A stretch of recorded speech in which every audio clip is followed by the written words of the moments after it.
Well, that weather's looking a bit ominous, isn't it? Some very dark clouds. I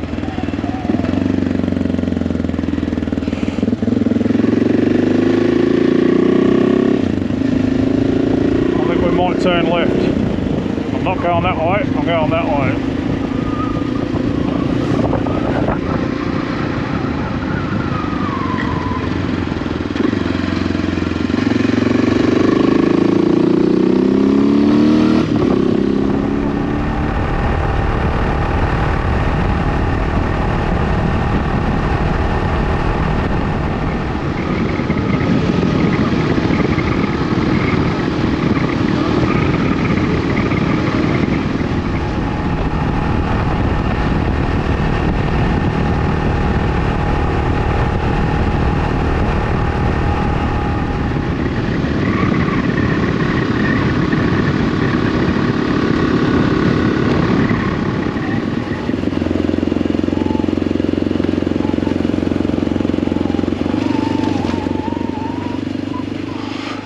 G'day guys, Steve here from Dirt Bike ADV.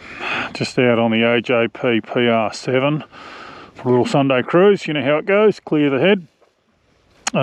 Took it out for its first official run last weekend and went to some pretty gnarly off-road sort of stuff, and it went very well. Proved its capability straight out of the box. So yeah, very pleased with that. Some of the places we went last weekend, I certainly wouldn't have taken the Tenere 660. The Tenere 660 is a touring bike, whereas I'm calling this an adventure bike. This is a 2017 AJP PR7. It's got the it's called a 650, but it's actually a 600cc single cylinder engine, double dual overhead cam engine. It's one of the old Husky engines from about the 2010-2012 period, when BMW were involved in the factory and updated the factory down in Italy. So yeah, the engines were, I think they ran in production for a good 4 or 5 years. Certainly seemed to be a fairly good engine, but certainly I'm impressed with it. It's just a nice, light, simple little engine, and yeah, it produces enough power and enough torque. Certainly plenty of torque, so yeah, it ticks along beautifully at 100 k's, which is one of the main things. So this can be used for touring as well as adventure work, so yeah, very pleased with it. AJP are a Portuguese company. I'm sure you all know the deal. They build everything else, and it's all built by hand, and yeah, they're sort of not a backyard operation, but just a single factory operation, and yeah, they've produced a very good product here in my opinion. Certainly I looked at this which bike, which brand a little while ago when I did that video, and you know, it comes down to me for the 690-701s or the DR650s or the AJP PR7s.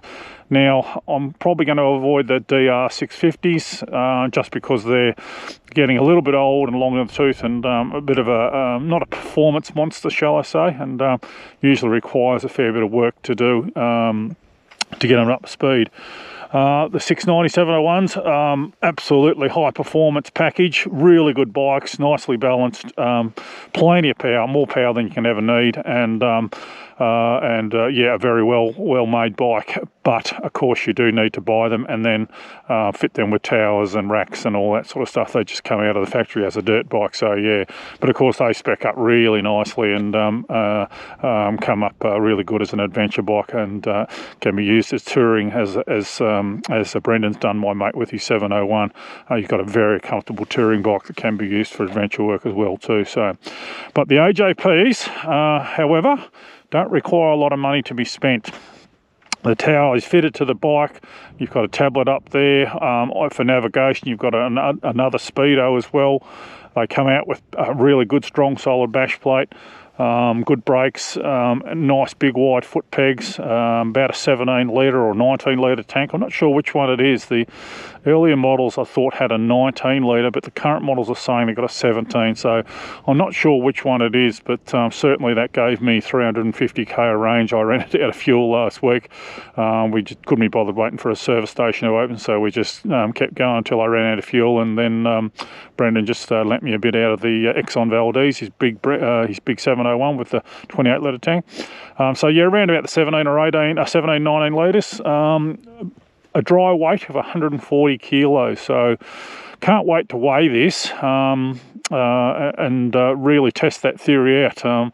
Actually looking forward to it. But of course, that's a dry weight with the tower on it, with you know, a 17-litre tank and bash plates and all that sort of stuff. So yeah, it's a light starting bike. It starts out very light. So yeah, not sure if that includes the rack or not, but as I always do, I will weigh up with about 300 kilometres of range, so enough fuel for 300 kilometres of range, and a rack, and sort of basically as it is set up at the moment. So yeah, underslung exhaust like the T7.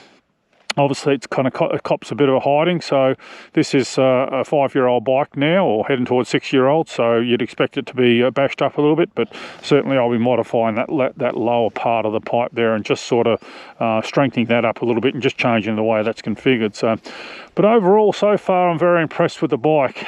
There's one thing's for sure. I got it home when I picked it up 2 weeks ago, and I just pulled it all down, pulled all the plastics off it, and cleaned it all up and gave it a good once over.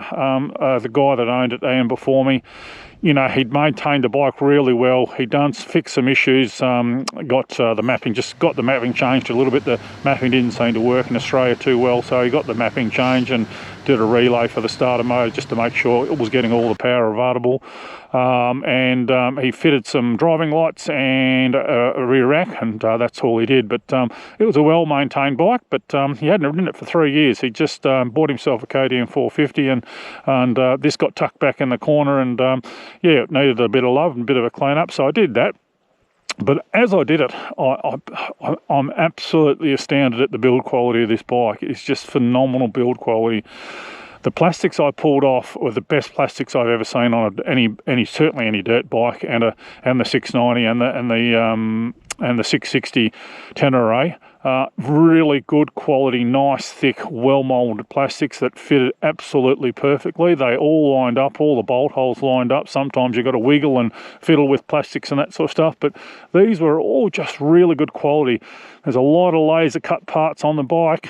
They do, you know, the frame and everything else they do is done in their factory, in their Portuguese factory, so it's sort of all handmade, but everything was done and welded and bolted up so well. It's just absolutely fantastically made bike. So that was probably the most impressive part for me, the build quality of it.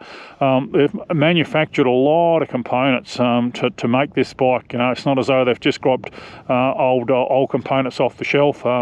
They've manufactured a lot of components for this bike, and you know, you've just got to look at the shield here.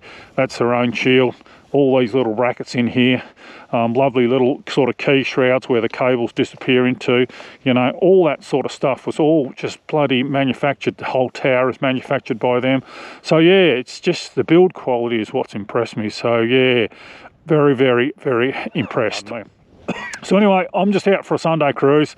I'm not here to waffle on too much. I just thought I'd quickly intro the bike. Just sort of headed east because it was raining down where I live, so I've just come down this way a little bit, and I'm going to loop back via a coffee shop, just a cruisy little Sunday jaunt, so to speak, to clear the head. So yeah, I'm not going to waffle on too much, guys, but yeah, just to say the least, I'm impressed very much so at this stage. Certainly cruises at 100 k's and does everything right when you do trips like this, so yeah, very happy. So yeah, guys, I'm going to leave it at that. I'm going to head off and look for a vanilla slice and a nice hot coffee. It is quite cold today. So yeah, thanks for watching. We'll hope to see you out in the trail soon.